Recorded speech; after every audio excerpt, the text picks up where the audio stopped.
தேவனுடைய அன்பும் ஆண்டவராகிய இயேசு கிறிஸ்துவின் கிருபையும் சமாதானமும் உங்கள் அனைவரோடும் கூட என்றென்றைக்கும் இருப்பதாக. தலைப்பு: நான் உன்னை விட்டு விலகுவதும் இல்லை, உன்னை கைவிடுவதும் இல்லை. யோபு 41 அதிகாரம். இந்த வேத பகுதியில் கர்த்தர் லிவியாதான் என்னும் ஒரு கடலில் வாழ்கிற ஒரு மிருகத்தை குறித்து சொல்லியிருக்கிறார். அது எப்படி இருக்கும்? இந்த காலத்தில் இருக்கிறதா என்றால் இப்பொழுது இருப்பதாக தெரியவில்லை. ஆனாலும் இது ஒரு கர்த்தருடைய வெளிப்படுத்தலா இருக்கிறது. இந்த வேத பகுதி முழுவதும், இந்த அதிகாரம் முழுவதும் கர்த்தர் அதன் தன்மையை, லிவியாதானின் தன்மையை சொல்லி இருக்கிறார். ஒரு அதிகாரம் முழுவதும் ஒரு மிருகத்தை பற்றி கர்த்தர் வெளிப்படுத்தி இருக்கிறார். அந்த மிருகம் இருந்திருக்கலாம், இல்லாமலும் இருந்திருக்கலாம். ஆனால் இதற்கு இன்னொரு பொருள் இருக்கிறது என்று கர்த்தர் வெளிப்படுத்துகிறார். இந்த லிவியாதான், முதலில் சொல்லப்பட்ட பிகிமோத்தும் இந்த லிவியாதானும் இந்த வேத பகுதியில் கொடுக்கப்படுவதற்கான காரணம் என்ன? கர்த்தர் ஒரு காரியத்தை சொல்லி இருந்தால் அவர் வீணான விஷயங்களை பேசுகிறவர் அல்ல என்பதை புரிந்து கொள்வோம். ஒரு மிருகத்தை குறித்து ஒரு அதிகாரம் முழுவதும் வெளிப்படுத்தி இருக்கிறார் என்றால் அதற்கு முழு காரணம் உண்டு. அதுவும் சரியாக சாத்தானை பற்றி முதலில் வெளிப்படையாக பேசப்பட்டிருக்கிற புத்தகம் யோபுவின் புஸ்தகமா இருக்கிறது. மிக தெளிவாக யோபு 1 அதிகாரத்தில் முதல் அதிகாரத்திலேயே முதலிலேயே சொல்லி இருக்கிறார் சாத்தானை பற்றி. அவனை பற்றி கொடுக்கப்பட்டு அவனால் செய்யப்பட்ட காரியங்களை வெளிப்படுத்தப்பட்டிருக்கிற இந்த புத்தகத்தின் இறுதி பகுதியில் இந்த மிருகங்களை பற்றி சொல்லி இருக்கிறார். பிஹேமோத் என்றும் லிவியாதான் என்றும். அப்படி என்றால் இந்த மிருகங்களை பற்றி சொல்வதற்கு முன்பாக யோபையாவிடம் ஒரு காரியத்தை சொல்லுகிறார். நீ போய் பெருமையானவைகளை எல்லாம் தாழ்த்தி போடு, துன்மார்க்கரை எல்லாம் மிதித்து போடு, அவர்கள் கழுத்தை அந்தரங்கத்திலே தொங்க விடு என்று மகா கோபமான காரியங்களை சொல்லிவிட்டு அதன் பின்பு இந்த 2 மிருகங்களை குறித்து சொல்லி இருக்கிறார். இந்த இடம், கொடுக்கப்பட்டிருக்கிற இடம் மற்றும் பொருள், இவைகளை எல்லாம் கவனித்து பார்க்கும் போது இன்னொரு முக்கியமான காரியம், பிஹேமோத்தை குறித்து சொல்லப்படும் முதல் வசனத்திலேயே இந்த மிருகங்களை பற்றி சொல்லுவதற்கு முன்பே நீ கவனித்து பார் என்று சொல்லியிருக்கிறார். யோபையா எங்கு போய் இந்த மிருகங்களை கவனித்து பார்த்தார்? அவர் கடலுக்கு போயும் பார்க்கவில்லை, அவர் பூமியிலிருந்தும் பார்க்கவில்லை. ஆனால் கர்த்தர் கவனித்து பார் என்று சொல்லியிருக்கிறார் என்றால் அது மிருகம் அல்ல, கண்டிப்பாக இது ஒரு பொல்லாத ஆவிகள் தான். அதாவது வலுசல்பத்தின் ஆவியையும் அந்தி கிறிஸ்துவின் ஆவியை குறித்துமே கர்த்தர் இந்த 2 காரியங்களையும் வெளிப்படுத்தி இருக்கிறார் என்று மிக தெளிவாக புரிகிறது. இதற்கு ஆதாரமாக ஏசாயா 14, எசேக்கியேல் 28 அதிகாரங்களில் சொல்லப்பட்டிருக்கிற சாத்தானின் தன்மைகளான பெருமை, தூஷணம், வலிமை, ஞானம் போன்ற காரியங்களை குறித்து அவன் எல்லாவற்றிலும் நிரம்ப பெற்றவன் என்று இந்த தீர்க்க தரிசன புஸ்தகங்கள் சொல்லப்பட்டிருக்கிற இடம், சொல்லப்பட்டிருக்கிற அந்த மிருகத்தின் தன்மை 3 வேத பகுதிகளிலும் அதன் தன்மை ஒன்றாக இருக்கிறது. யோபு புஸ்தகத்தில் 40, 41, ஏசாயா 14, எசேக்கியேல் 28, வெளிப்படுத்தல் 12, 13 அதிகாரங்கள், இவைகள் எல்லாவற்றிலும் சொல்லப்பட்டிருக்கிற மிருகத்தின் தன்மை பெருமை, தூஷணம், அதன் வல்லமை மிகவும் பெரியது, பூமியிலேயே வல்லமை உள்ளது என்று சொல்லப்பட்டிருக்கிறது. மனிதனின் சிருஷ்டிப்பை குறித்து சொல்லும் போது தேவதூதரிலும் சற்று சிறியவனாக்கினார் என்று சொல்லப்பட்டிருக்கிறது. அப்படி என்றால் இந்த லிவியாதான் என்பது வலுசர்ப்பம் உருவாக்குகிற அந்தி கிறிஸ்துவின் ஆவியை குறித்தே சொல்லப்பட்டிருக்கிறது. பிஹேமோத்தும் வலுசர்ப்பமும் ஒன்றாயிருக்கிறது. இந்த 2 காரியங்களும் சொல்லப்பட்டிருக்கிற ஒரே மிருகமே. இது தானியேல் புஸ்தகத்திலும் நாம் சேர்த்து தியானிக்கும் போது இன்னும் பல காரியங்கள் நமக்கு வெளிப்படும். யோபையாவோடு யுத்தம் செய்தது வலுசர்ப்பம், அதுதான் பிஹேமோத். 2வது யுத்தம் செய்தது தூஷிக்கும்படி, ஏனென்றால் யோபையாவின் மனைவி தூஷிக்கும்படி சொல்லுகிறார். நீ தேவனை தூஷித்து ஜீவனை விடும், இன்னும் ஏன் உயிரோடு இருக்கிறீர் என்று யோபையாவின் மனைவி யோபையாவிடம் சொல்லுகிறார் என்று யோபு 2 அதிகாரத்தில் கொடுக்கப்பட்டிருக்கிறது. இதை பார்க்கும் பொழுது யோபையாவின் மனைவிக்குள் நுழைந்திருந்தது அந்தி கிறிஸ்துவின் ஆவியே. அதுவே தூஷணத்தின் ஆவியாயிருக்கிறது.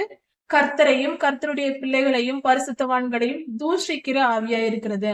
யோபையாவின் மனைவி மூலமாய் யோபையாவையும் தூஷித்து கர்த்தரை தூஷிக்க செய்து பாவம் செய்ய தூண்டியது. இது அந்தி கிறிஸ்துவின் ஆவி. இது 41 அதிகாரத்தில் நமக்கு அதன் வல்லமையை முழுவதையும் வெளிப்படுத்தி இருக்கிறார். இந்த வேத பகுதி முழுவதும் மிக ஆழமாக நுணுக்கமாக ஆராய்ந்தால் அந்த கிறிஸ்துவின் தன்மைகள் எல்லாம் அதில் கொடுக்கப்பட்டிருக்கிறது. அதை நாம் புரிந்து கொள்ள முடியும். இப்பொழுது சுருக்கமாக சில காரியங்களை பார்க்கலாம். அந்தி கிறிஸ்துவின் ஆவியானது யோபையாவிடம் எப்படியெல்லாம் போராடி அவருக்கு துன்பம் கொடுத்ததோ, அதே போல கடைசி கால சந்ததியான கர்த்தருடைய பிள்ளைகளோடு இந்த அந்தி கிறிஸ்துவின் ஆவி யுத்தம் செய்யும். முதலில் அந்த அவருக்கு வந்த நஷ்டங்களை பார்ப்போம். முதலில் யோபையாவுக்கு மிருகங்கள், அவருடைய சொத்துகள், பணம், பொருளாதாரத்தை தாக்கி அழித்தது. பொருளாதாரத்தை அழிக்கிறதா இருக்கிறது. பணத்தை, அதாவது பணம் என்று ஒரே வார்த்தையில் சொல்லலாம். பொருளாதார ஆசீர்வாதத்தை முதலில் யோபையாவிடமிருந்து பறித்தது. அந்தி கிறிஸ்துவின் ஆவி பொருளாதாரத்தையே கடைசி காலத்தில் பிடிக்கும். எப்படி என்றால், கடைசி காலத்தில் முத்திரை போட வைத்து, அந்தி கிறிஸ்துவின் முத்திரையாக இப்பொழுதே தயாரிக்கப்பட்டு விட்டது. அந்தி கிறிஸ்துவின் காலம்தான் இது தொடங்க போகிறது. அதாவது கடைசி காலத்தில் வரப்போகிற சிப்பு, கைகளிலும் நெற்றியிலும் வைக்கப்படக்கூடிய முத்திரை என்று வெளிப்படுத்தல் 13ஆம் அதிகாரத்தில் சொல்லப்பட்டிருக்கிற முத்திரையானது இப்பொழுது RFID சிப்பாக தயாரிக்கப்பட்டு விட்டது. மனிதர்களுக்கு சுவிஸ் நாட்டிலும் இன்னும் சில இடங்களிலும் வைக்கப்பட்டு கொண்டு இருக்கிறது.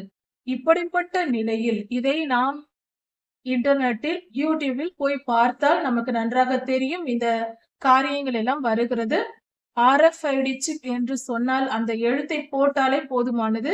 அதை பற்றின எல்லா செய்திகளும் யூடியூபிலே இருக்கிறது. தயவு செய்து போட்டு பார்க்கலாம். அந்த RFID சிப் மூலமாக இப்பொழுது உலகமெங்கும் ஒவ்வொரு தனி மனிதனுடைய பேங்க் அக்கவுண்ட் எல்லாமே ஒவ்வொரு நாட்டிலும் இணைக்கப்பட்டு கொண்டிருக்கிறது. போன் நம்பர் போன்ற எல்லா காரியங்களையும் டேட்டாபேஸ் தயாரித்து ஒவ்வொரு தனி மனிதனுடைய எல்லாவித செய்திகளும், அவர்களை பற்றின எல்லா காரியங்களும் அந்தந்த தேசங்கள் எல்லாவற்றையும் சேர்த்து கொண்டிருக்கிறது. இந்த இன்ஃபர்மேஷன் எல்லாவற்றையும் எடுத்து வைத்து, அந்த டேட்டாவை வைத்து இவர்கள் ஒரு சிப்பை தயாரித்து அதில் எல்லாவற்றையும் கொடுத்து பேங்க் அக்கவுண்ட், லைசன்ஸ் மற்றும் பலவிதமான ஆதாரம், அரசாங்கத்திற்கும் நம் மனிதனுக்கும் தனி மனிதனுக்கும் உள்ள தொடர்பு படுத்தக்கூடிய எல்லாவித செய்திகளையும் ஒன்றுபடுத்தி இதை எல்லாவற்றையும் ஒரு சிப்பில் வைத்து பணம் என்கிற ஒரு பொருளை நிறுத்திவிட்டு எல்லாம் டிஜிட்டல் டிரான்சாக்ஷன் அந்த முறையில், அதாவது இப்பொழுது செல்போன் மூலமாக பணம் அனுப்புவது, பணம் பெறுவது போன்ற காரியங்கள் செய்கிறோம். இதைதான் டிஜிட்டல் டிரான்சாக்ஷன் என்று சொல்லுகிறோம். இதை இந்த முறைப்படியே பணமில்லா பரிவர்த்தனை என்ற முறையிலேயே நாம் செய்ய தொடங்க வேண்டும். இப்படியாக இது வந்து விட்டது. இதுதான் அந்தி கிறிஸ்துவின் காலம் என்று சொன்னதற்கு அடையாளங்கள் இவை. இதை முழுமையாக இப்பொழுது பணத்தையும் செலவு செய்கிறோம், பணமில்லா பரிவர்த்தனையாக டிஜிட்டல் டிரான்சாக்ஷனும் செய்கிறோம், இரண்டும் செய்கிறோம். ஆனால் கொஞ்சம் கொஞ்சமாக பணம் முழுவதும் நிறுத்தப்பட போகிறது. அப்பொழுது இந்த பாஸ்புக் போன்ற ATM கார்டு இவைகள் எல்லாம் நிறுத்தப்பட்டு அந்தி கிறிஸ்துவின் முத்திரை பதிக்கப்பட்ட RFID சிப் மட்டும் ஒவ்வொரு மனிதனுக்கும் கைகளிலோ அல்லது நெற்றியிலோ வைக்கும்படி அரசாங்கம் கட்டளையிடும். அப்படி சொல்லப்படும் போது எல்லா தேசத்திலும் இது நடக்கும். உலகமெங்கும் வரப்போகிற ஒரு காரியம். அப்படி இது வரும் பொழுது அதை தரித்து கொள்ளாதவர்கள் துன்பப்படுவார்கள். அப்படியாக அதில் அந்தி கிறிஸ்துவின் முத்திரை 66 என்ற எண் இருக்கும். அதை பற்றின கோடிங் இப்பொழுதும் நாம் வாங்குகிற சிறு சிறு பொருள்கள், அன்றாடம் உபயோகப்படுத்தக்கூடிய பால் பாக்கெட் முதற்கொண்டு, சோப் முதற்கொண்டு நாம் வாங்குகிற எல்லா பொருள்களிலும் கோடிங் இருக்கிறது. 66 என்ற அந்தி கிறிஸ்துவின் முத்திரை பதிக்கப்பட்டு வருகிறது. அது பொருட்களில் இருக்கும் வரைக்கும் நமக்கு ஆபத்திலே வாங்கலாம், பயன்படுத்தலாம். ஆனால் அந்த முத்திரை RFID சிப்பில் போடப்பட்டு மனிதர்களின் சரீரத்தில் வைக்கப்படும் பொழுது தன் வலது கையிலோ அல்லது நெற்றியிலோ வைப்பார்கள் என்று வெளிப்படுத்தல் 13ஆம் அதிகாரத்தில் சொல்லப்பட்டிருக்கிறது. அங்கு வைக்கப்படும் நேரம் வரும் பொழுது நாம் அதை எடுத்துக்கொள்ளக்கூடாது. நம் சரீரத்தில் எதையும், எந்த முத்திரையும் வைக்கவோ அதை பயன்படுத்தவோ நாம் கூடாது. அதை வைக்க அனுமதிக்க கூடாது. நம்மை நாம் காத்துக்கொள்ள வேண்டும். அப்பொழுது பணம் என்ற ஒரு பொருளை நம்மளால் பயன்படுத்த முடியாது. நம்மிடத்தில் அதிக பணம் இருக்கலாம், சொத்து இருக்கலாம்.